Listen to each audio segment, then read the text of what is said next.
All right, good afternoon, everyone, and welcome to the SCE Group webinar, Achieving Security Assurance Based on Facts. I'm Bridget Kaplan, the Marketing Manager for the SCE Group. Before handing this off, I want to remind you to please submit any questions you have, and we will answer them after the demo.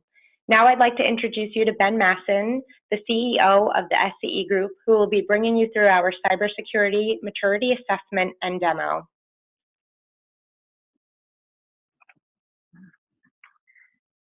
Thank you, Bridget, and good afternoon, everybody. My name is Ben Masson, and I'm the CEO of the SCE Group of companies. And today, we are going to be speaking about a topic near and dear to my heart, what we call our Cybersecurity Maturity Assessment, which is cybersecurity assurance based on fact. So before we jump in, let's take this from the top. What do we mean by cybersecurity assurance? It's not a word that you typically hear, or a term that you hear with those two words combined. So cybersecurity assurance to SCE is similar to in the financial world, where a CFO may certify numbers, but you still need somebody outside the organization to provide a level of assurance on the veracity of the numbers. At SCE, we do the same thing for cybersecurity. And we have a number of tools and techniques that we use for that approach, starting with what we call our scientific method toward cybersecurity. At SCE, we like to joke that we're a scientific company masquerading as an IT services company or an IT security company, but truly we do try to take this from a scientific approach toward cybersecurity maturity. So with this presentation, we're going to go into how we go about collecting the information and how we go about generating our reports and working with organizations to determine what is their level of maturity, what is the level of cybersecurity preparedness in terms of dealing with certain types of incidents, and finally, giving a demonstration on how we collect the information using our cybersecurity maturity assessment tool. With that, so this current state of cybersecurity. There are four main drivers towards cybersecurity these days. And just also as a side note, cybersecurity is a term I don't love. It's a sort of inefficient term, but we're going to use it for the purposes of this presentation. So as what we call cybersecurity, there are really four drivers towards cybersecurity initiatives. Number one is increasingly frequent cyber attacks, whether you're an organization that's currently dealing with a compromise or has already been or doesn't realize that they've already been. Organizations are constantly now on the watch because if you haven't been a target yet, again, you already have been or you don't know that you are or you will be. And so that's definitely a driver in order to deal with threats. The use of mobile devices and new technologies is another driver. As technologies expand and technologies evolve, organizations are quick to make sure that they're keeping up with some of the new challenges that pertain to those new technologies and devices. Regulations and legal requirements are a huge driver these days. I joke that most IT people work for the compliance department now. And so as things like GDPR and some of the new even FDA regulations stemming from a meeting I had today, HIPAA, PCI, PII, PDSD2, whatever they may be, there are so many new regulations and legal requirements that are coming down the pike that most organizations need to take a very strong approach to cybersecurity in order to satisfy some of those requirements. And finally, increased board level and public visibility. From a public visibility standpoint, every single time one opens up a newspaper these days, just about you see another company that's been compromised or had an incident, and very publicly. And so organizations are very, very, very wary and very sensitive to not being the next victim or perceived in the industry as the next victim or weak. And so it's very important to maintain that level of assurance to the customer base and to the consumer base. And to the board level, nobody on the board wants to be wants to be involved with a company that's been have their name associated with a breach or whatnot. So they're very wary and concerned. So you're seeing increased pressure from the board and senior management to make sure that everything's under control. Additionally, with some of the new legal and regulatory requirements, board members and board level, just as there's a legal fiduciary responsibility, cybersecurity requirements and responsibilities are evolving as well, rapidly. So some of the more common drivers, again, of why we do what we do. So number one is a business support use case. Again, stemming from a meeting this morning, an organization is implementing and rolling out a new manufacturing process and entire infrastructure to support this process. And we're going to perform a level of assurance and assessment to make sure that the organizational infrastructure is mature enough to support this new initiative. They don't want to have to go and shore up the security later. They'd rather be ready with what they have today before they start bringing in the new. As organizations move to Office 365, SharePoint Online, cloud file shares, that's another major driver for discussions, as some of these requirements for supporting cloud file shares and cloud collaboration suites and whatnot require all sorts of identity management and data control and governance policies, information control systems, and so forth. The major driver. Active Directory and Azure AD, same thing.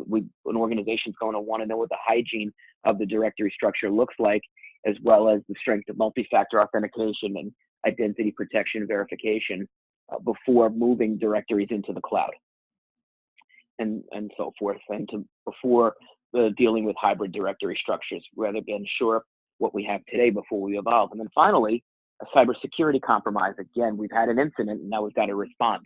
So, and for another customer that we're dealing with right now, was a victim of a massive ransomware attack. And once that got unlocked, now we have to go and run a series of assessments over and over again just to see where things are, because the state of the organization was in a little bit of disarray in terms of their technology. And now we have to really move them into the new world. And once we're done with the assessments, then we have to begin with remediation, but we can't remediate fully until we know what the state and the baseline of the organization is. So productivity, enterprise, and mobile security. These are some, when we start talking about productivity and enterprise and the enterprise and mobile security, we have a number of vicious circles, as we call it, vicious cycles. And so at the end of the day, in the bottom right of the circle, we have applications and devices. People need to use what they need to use. They have to work it. And so that's fine. So we have laptops, we have tablets, we have mobile phones, we have Office 365, we have all of our applications that need to be made available. And to do that, and to enable that, we have cloud directories and Office 365 that facilitate access anywhere, so people can access these line of business applications anywhere. And then we have the data center that supports it, where we may have our SharePoint servers, we might have our identity management tools sitting in there, and one feeds the other, and in order to enable productivity. And before an organization does this, we strongly recommend performing a maturity assessment. So we're not trying to take a flawed infrastructure and make something out of it. We want to make sure that all the key elements of the infrastructure are secured, are properly implemented, are properly understood, and we're not going to have any surprises to the organization. And so we do our cybersecurity assurance based on facts. So here are some facts. Endpoint policies on the devices. We've got 24,000 documents with potential PII information located in our Office 365 and file shares. We know we have 60 users with admin accounts. 60 users with admin accounts may not be bad for a 10 to 20,000 person company, but for a 1,000 person company or 500 person company, it's insane. We do know that all of our operating system versions and service packs might be up to date. We've got 230 external users who have access to SharePoint. And we know we've got 120 cloud applications being used and no policies in place.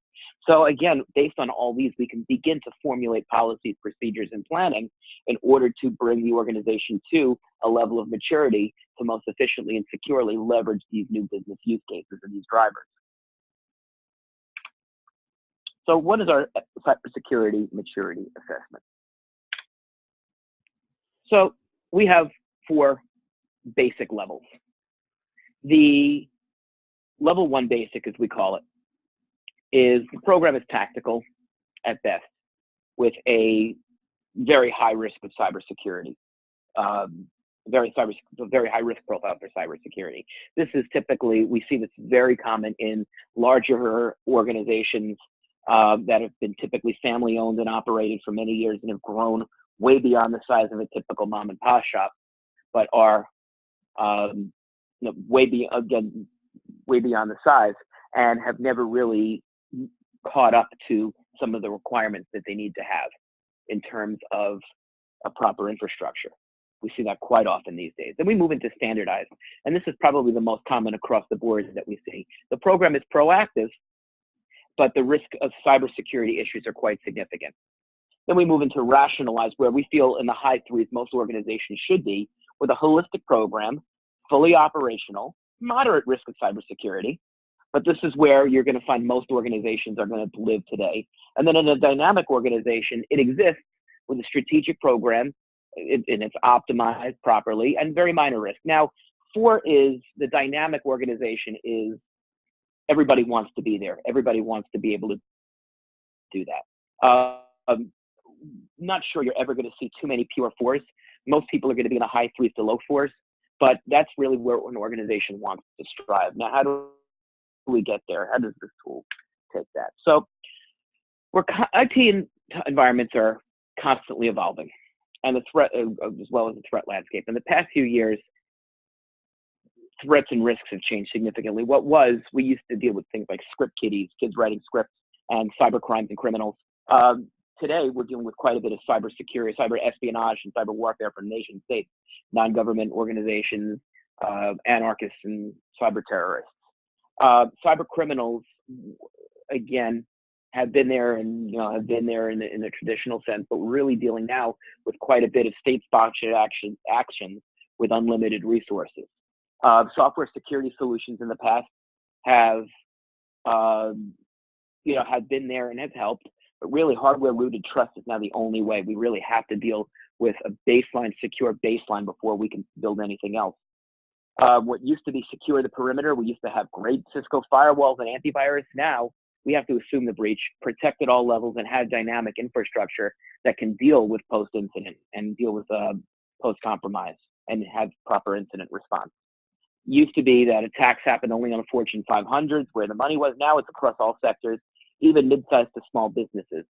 The cyber criminals are betting on all the horses. Their tools are getting much broader in scope. They can just hit as many as they want at any time, and let's see where the soft underbellies are and who are the low-hanging targets to get. We used to have to, in the early days of cybersecurity, we used to do company-owned and tightly managed devices. We only worried about now, bring your own device, varied management, wild, wild west. Assume that there's zero trust, which is becoming one of my favorite terms, is zero trust. Assume that people are bringing dirty computers into the organization. Assume all these things. And build an infrastructure that can support that. And hey, hope and pray we don't get hacked. Not just assume we're going to be hacked. How do we mitigate? And did we successfully mitigate? So our framework for assessment goes on 3 pillars.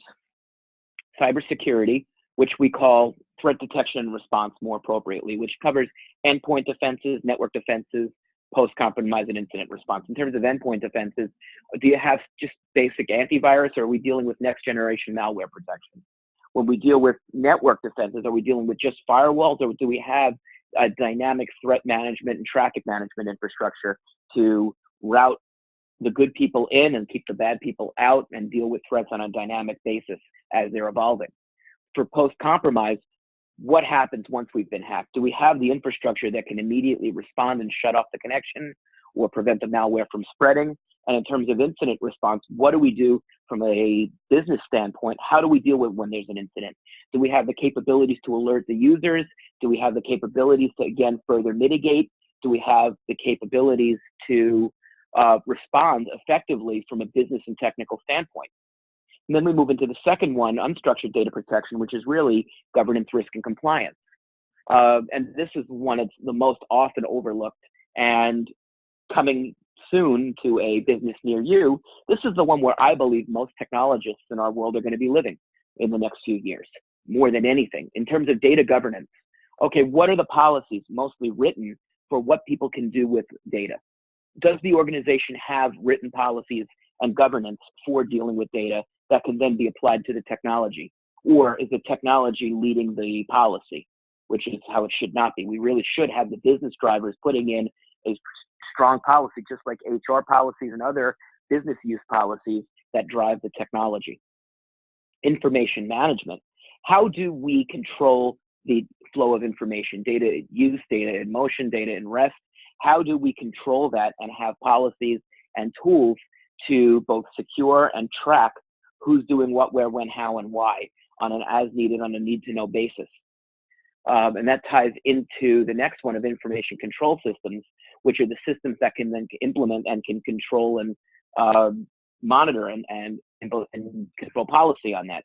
Also, between the two, there's a subject that also ties into identity, which is called RBAC, role-based access control. Are people allowed to access data based on a need-to-know basis, based on their role? Or are they given access based on the user level rather than on the group level based on their role and what they're supposed to be doing? And then finally, forensics and electronic discovery and e-discovery. How do we, beyond just simple logging in SIMs, how do we keep track of the flow of that data, of who's used it, where, when, how, and why? And then for litigation support, how can we do efficient electronic discovery to keep track of all that data and be able to identify it very quickly and efficiently so the lawyers aren't racking up fees, and so we can respond to requests very quickly and efficiently, while at the same time preventing against things like blind subpoenas and courts getting a hold of data that they shouldn't have. Then finally, structured and semi-structured data and data protection, which is really identity and access, the one most near and dear to my heart. And so in identity and access, we have access control. How do people get in? How are we allowing? Do we have traditional VPN, SSL VPN? Do we have next generation access control, virtual desktops and workspaces? Then we move into single sign-on and federated identity management. Do we have one identity at them all? And do we allow people to bring their own identity? And then what about multi-factor authentication in terms of proving identity and identity verification, both on there? And privileged account management, being able to control rights to documents and resources on an as-needed basis with proper governance based on the policies set from GRC. And then finally, access identity, because it all begins and ends with identity, with the identity store. Who are the people in your neighborhood? Without users and without identities, we have nothing. So that's extremely important to make sure that the hygiene and the health of that is exactly where it needs to be.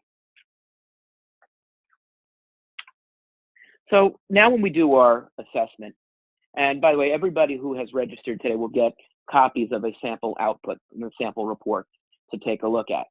But so when you see in the sample report findings, this organization, when we ran our assessment, in terms of data governance, they scored a 1.3, information management a 1.6, and information control systems a 1.7. Very, very poor.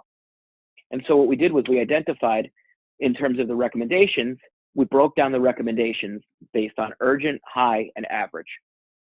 So for urgent, immediately, they need security policies. We need to establish written security policies within the organization.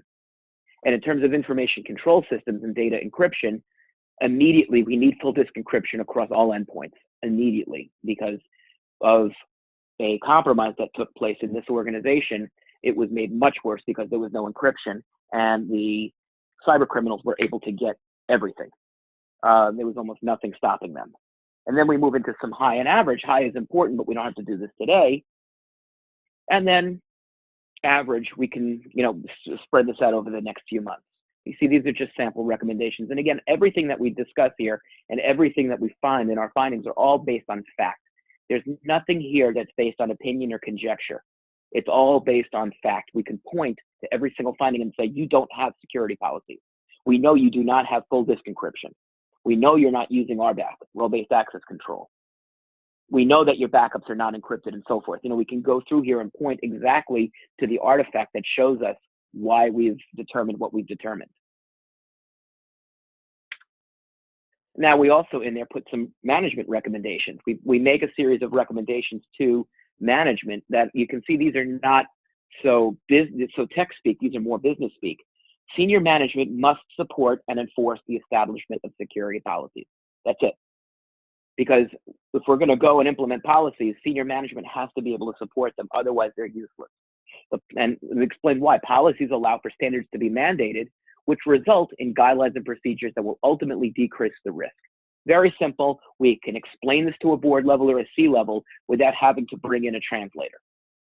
Patch management policy needs to be created and supported by upper level management to provide a more consistent monthly patching process for all internal networks. I redacted this. This is actually from a specific customer, and so I redacted the customer name to show that this is real world. This will decrease risk within the organization. Why? Because endpoints will have the proper security patches, endpoints will have the proper software patches and up to speed, everything will be up to date and centralized. So you're not running around going machine to machine. And believe it or not, this customer, they were patching and updating every single device on an individual basis. And then finally, I love this one. This is so polite. The IT department's use of a firewall, email encryption, anti-malware application, and a mobile device management system demonstrate a desire to secure and control the environment. That means their heart's in the right place. Here's the big one. However, significantly more technical controls and security awareness training are needed to combat the high level of risk within the organization and prevent it from happening again.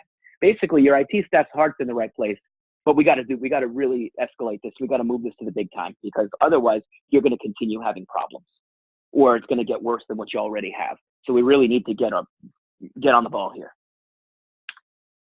So the Cybersecurity Maturity Assessment and operational steps, we really do it in 4 phases. First one is intake and installation, where we begin with a kickoff meeting and we do what we call the envisioning process to go through, tell us what stinks, what you hate, tell us where your challenges are.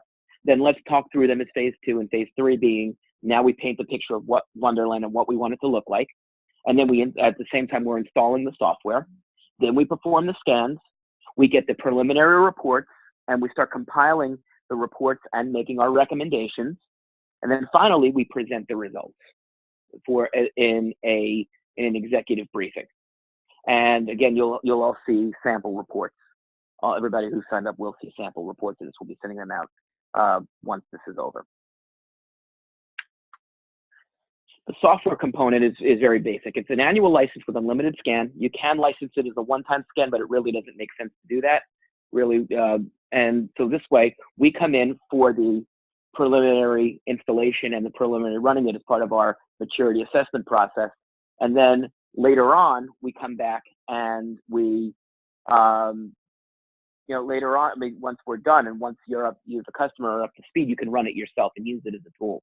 And as you see from the demo, it's a very, very useful and powerful tool.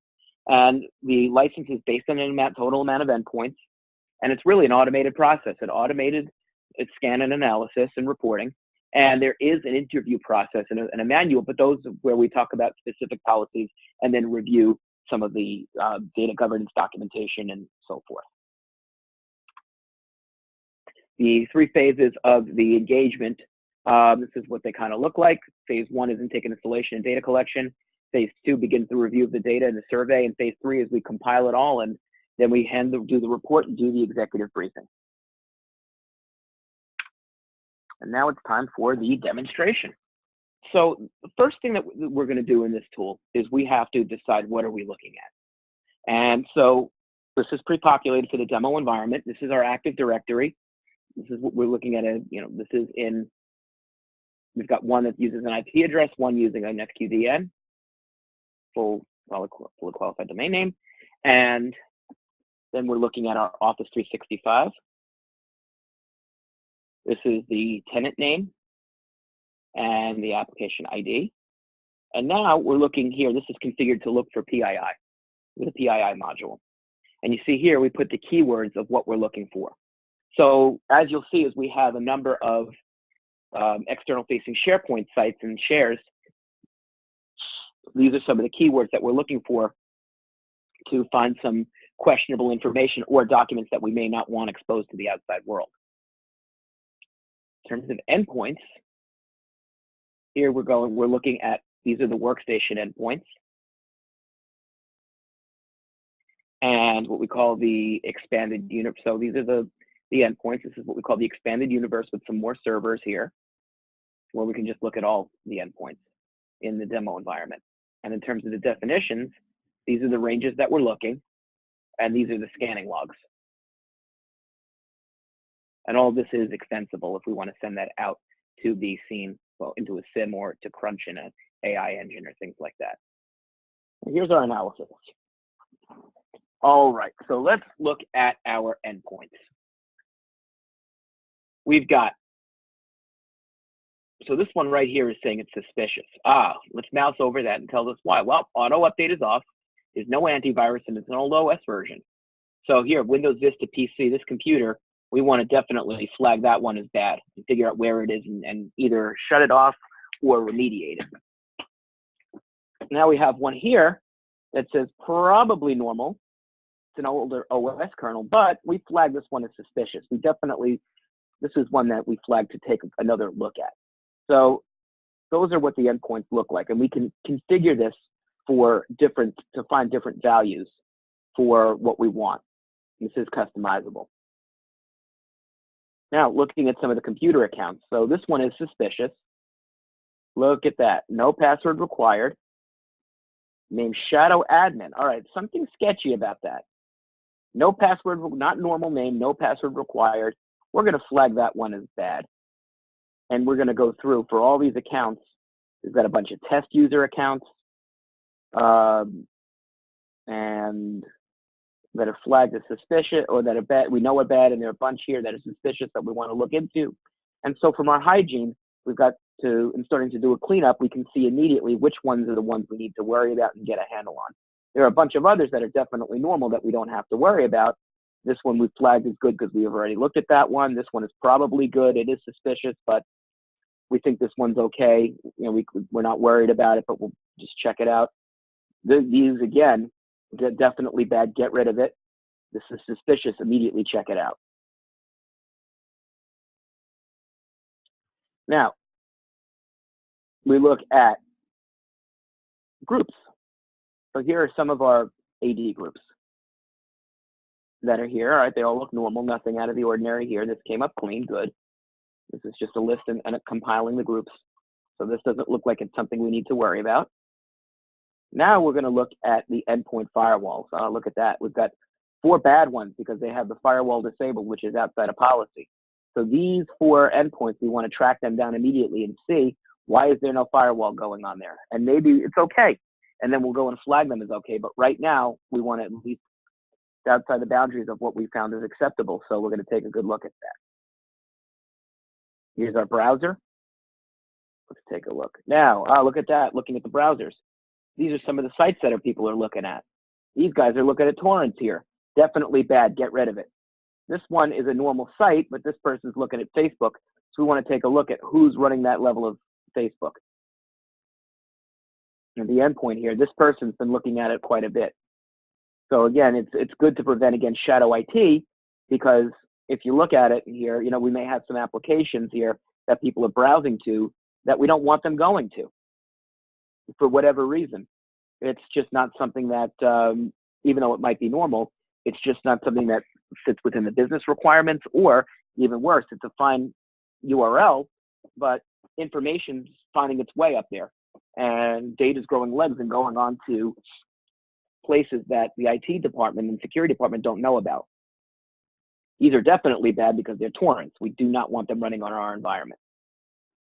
In terms of installed application, this also helps against shadow IT, because we can look and see of all the applications that are installed. Again, we don't have that many endpoints, so this isn't bad, but we can look through. And if we find, let's say, CCleaner, a whole bunch of them have CCleaner, it's probably normal, but it's bad because we don't want CCleaner installed. We don't want this 7-zip old 18.05. While it's probably normal, this might not be a version that we want. We don't want these Java updaters. We're doing that centrally. We don't want them on each individual endpoint.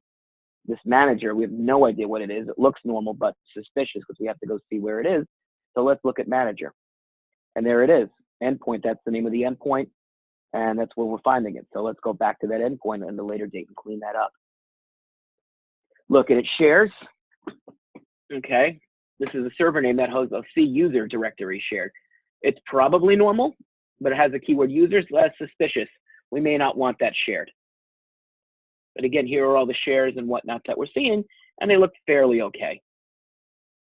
Updates, this is great.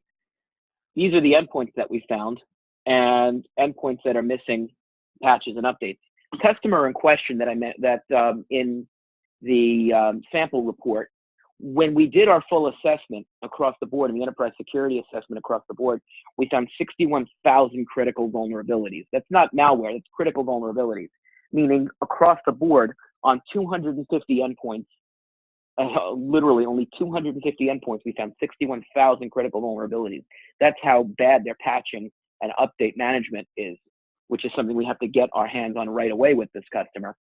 And you can see, from this in a demo lab, this computer here is terrible. Others aren't so bad that have others, but we can see across the board, what does that look like? And in terms of health and hygiene, these should all be at zeros or be at, be consistent with each other. You shouldn't have any inconsistencies if you're patching properly.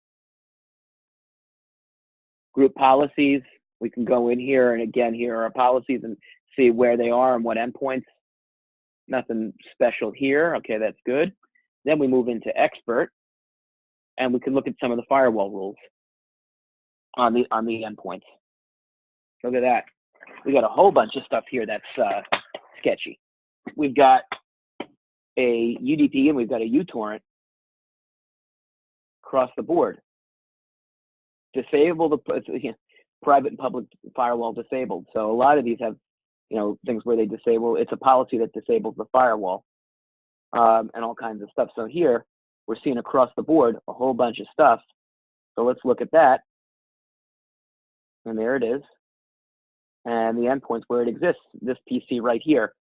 So it's probably normal, but we definitely want to check it out and see why it's disabling that. But this one we've already flagged as bad, so we know that we need to take care of it. Running applications. Again, probably normal, but this one we flagged as suspicious because we don't know what this is. So there it is. And we go and track that down.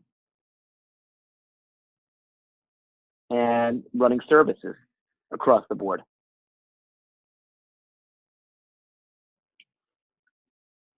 So look at that, all information on that, and here's the endpoint where it exists. So let's go find that endpoint and figure out why that's running on there. Now we get into analysis on the Active Directory services. So looking at the AD accounts. So this is definitely I wouldn't say the worst hygiene, but the hygiene's not great. We've got one user here that's definitely bad. This is bad. 30 days inactive, 90 days inactive. We flagged that as bad. Last login was May 13th. Password set, okay, not terrible, but at least that has probably a stale account. Since that person isn't here, we've already determined this person no longer works here, and we flip that as bad, so we know we have to clean that up. Password not expiring. So this person hasn't logged in since April 5th. We've got 357 bad password attempts. This guy here has 246,246. These are definitely bad and things we don't like. So that's why we're looking at these and flagging them as, as ones that need to be taken care of, because this is definitely setting them off. Now these guys are going into suspicious land. 30 days inactive. They're all pretty much just suspicious because it looks like the user hasn't done anything. So we're pretty sure that these are suspicious. These people probably don't work here anymore. So let's put them as suspicious, and we'll pick them up later. This one says probably normal, but test user. We shouldn't have any test user accounts in AD. Now looking at the AD groups. Again, our groups are pretty normal. A couple things here, normal here, but enterprise admins group. It says it's normal, but this is bad. We should probably, let's see what's bad in there. We flagged it as bad because we have 2 members in that group. We probably shouldn't need anybody in that group, and so forth. So the administrator or whoever's reading this flagged that as bad. Group policy creator owners, another group, test role. Get rid of it, we don't need it. Users is probably normal, but it looks a little bit weird because we don't have just a straight up user group in the organization. Domain admins, why do we even have 3 people in there for argument's sake? We can keep going through there and look at some of these groups and say, why do we need them? Now, computer accounts. These are probably good, but sometimes we may have some stale accounts. Last login might be 3 years ago, and computers that are left in AD. So as we're looking at hygiene, we may have a large number of computers that are just sitting in there that need cleanup. Password policy, this is a suspicious policy because we have a password history of more than 24 days, I think. I'm not sure what that error is, but anyway, you get the point. Now we look at our analysis. Let's look at Azure AD accounts for cloud. All right, great. Here are all the accounts that are in our Azure AD. They're all healthy. They all look good. That's good. Here are our groups. Again, everything looks pretty good. We've cleaned this up. Maybe this test role, we want to flag it as bad, or we want to flag it as whatever, so we want to get rid of it, but at least we're seeing it there. And these are our Azure AD external users, people we're federated who are bringing their own ID, and we're keeping track of who's there. SharePoint Online gives us site permissions. Okay, look at that. Expanded universe sharing. Bad. Who is doing this? Let's take a good look at that. So these are permissions. These are the people who have permissions to it. We got to take a quick look at this and really get control of that one, or this one here. You know, you see we've got flags, so we can clean up and say what doesn't need to be there. PII. Now we're getting into some interesting stuff. Here are all the shares now. Suspicious because this contains PII.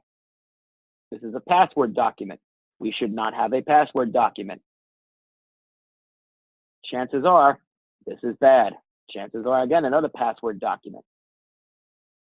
Define evil. Now, I'm not sure what flagged it in there, but something in here flagged it as suspicious. So what we're going to do is, we're going to, flag, and we can go and take care of those later and get rid of the files that are there and identify the users who put them up there.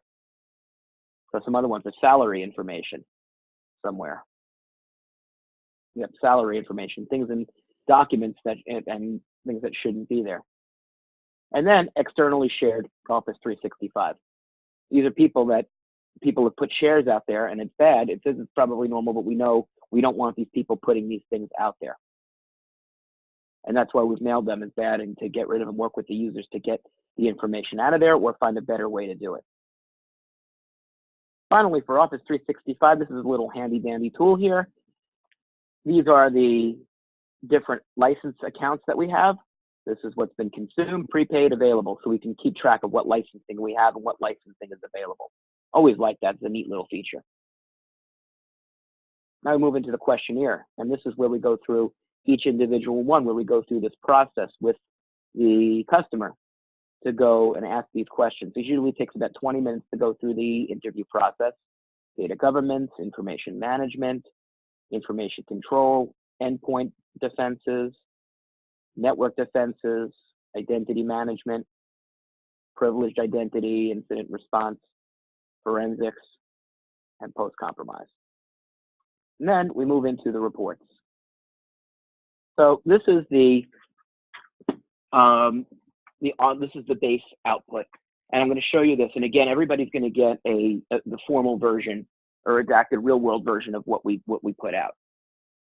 So this is the maturity overview. This is where their score is. So data governance was actually pretty high for these people. Everything else was pretty terrible. Forensics, post-compromise were a 1. These guys are 1.7 in incident response. Endpoint defenses are pretty good, but network defenses, identity management, and privilege is terrible. So if you look at and you put this all together, these people are pretty bad. Look at maturity details. You can see data governance average score, they did well there. And we move into the actual scores and where they scored on each one. And now the recommendations. You can see these are automatically generated. What you saw in the slide before, these are automatically generated. So we take these and we put them right into our response.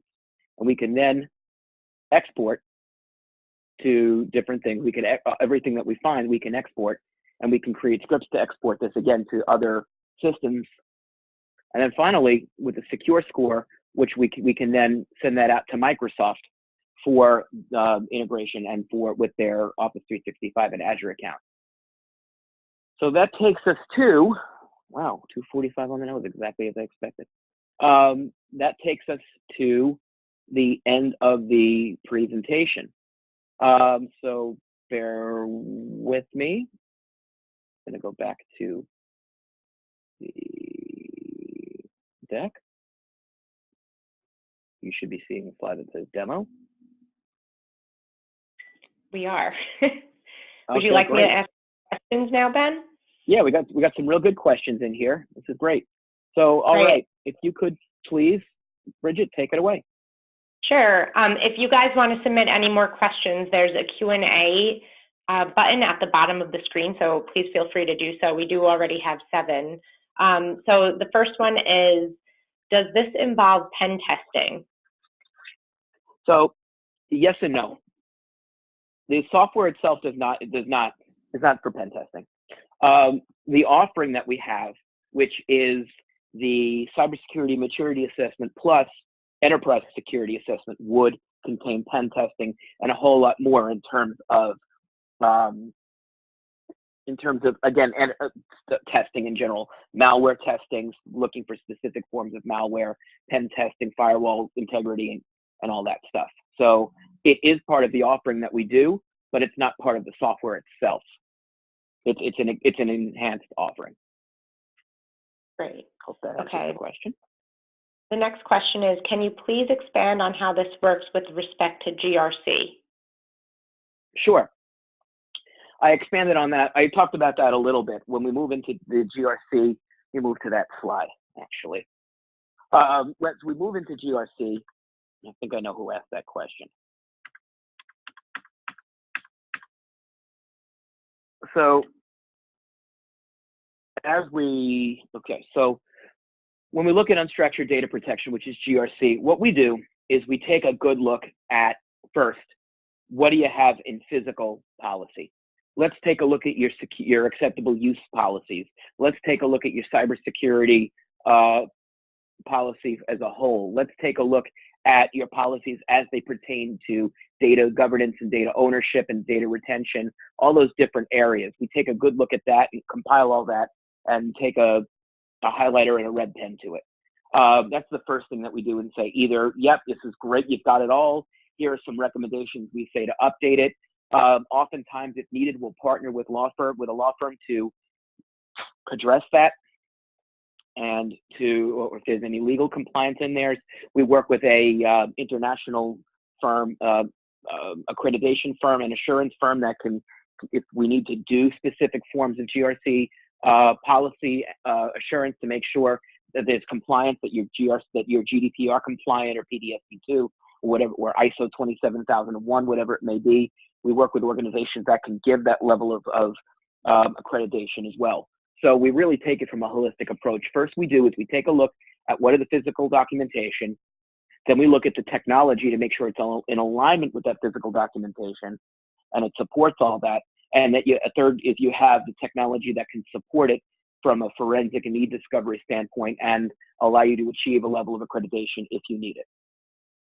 So GRC is a really, I'm sorry to put a lot of mumbo jumbo in there. It's a much longer answer, but GRC is an extremely important part of this because, again, and anybody who's ever had drinks with me has heard me pontificate on this, we're all going to be working for GRC within 5 to 10 years, maybe sooner. We're all going to be working in and living in that world. Okay, all right. Next question. Okay, what does a typical engagement look like? So a typical engagement, and if you look at the slides here, what we typically recommend to a customer is we say 6 to 8 weeks, but that's with the Cybersecurity Maturity Assessment and some Enterprise Security Assessments. Now, that doesn't mean we're moving in for 6 to 8 weeks. We say allow it to go that long because there's going to be a lot of scheduling, there's going to be a lot of stakeholders, there's going to be a lot of waiting and waiting for resources to free up on the customer side and so forth. So we allow that. Typically for a mid-market account, mid-sized company, we're looking at around 200 hours to do the start to finish with all the proper reporting and presentations and everything. It's probably a little bit on the high side, but I'd say we budget around there, sight unseen, before we do full scoping. But and the way that we structure it is, again, the software itself is a subscription license, and we pair that up with a time block for the consulting services. So you buy a bank of hours along with the software, and the bank of hours allows us to do initial work and do our assessment, and then we come back 90 days later, usually, to do a smaller one, just to see how we're doing. And then 6 months later, when you guys do it, we do it with you, just shoulder to shoulder, to make sure that everybody that you guys are using it properly, and again, to just see how things are going. And typically, a customer will do this and then engage us for some remediation or potentially a managed service in order to help bridge the gap and bring to maturity. Okay. Next question. Yep. The next question is, how easy is the software for us to manage? Very. This does not require a college degree to run it. It's really designed for really an IT generalist can generally run it. There are certain things of understanding to understand basics of Active Directory and basics of syntax, but it's really straightforward to run. This is not something that requires master level expertise in order to run. Great. And it should not require a full-time admin as well. This should be something that somebody can easily just run as an on-demand. Sorry, go ahead. Okay. The next question is, can you please speak about your managed services offerings? Sure. So this is a very, very common question. So for a number of accounts that we're working with right now, manpower is always a challenge, whether it's finding the people or they just don't have the budget to go out and hire an army. Once we run the assessment, chances are for a lot of the recommendations to be implemented, the question comes, can you guys just drive this for us? And the answer is yes.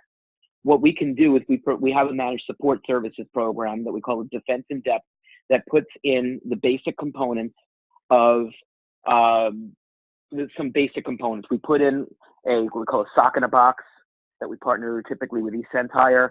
We put in next generation anti-malware, number of solutions we can work with there, next gen firewall, some identity tools for cloud identity management, multi-factor authentication, really some of the basics.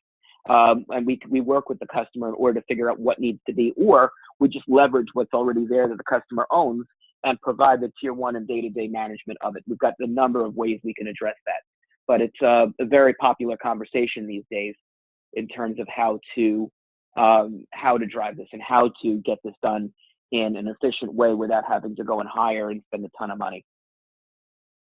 So if whoever asked that question, please ping me offline or ask Bridget or your account rep, and we'll be happy to go over that and put together a tighter response for your organization. Okay, the last question is, what about non-MS cloud applications? Okay. So yeah, we're not limited just to SharePoint and Office 365.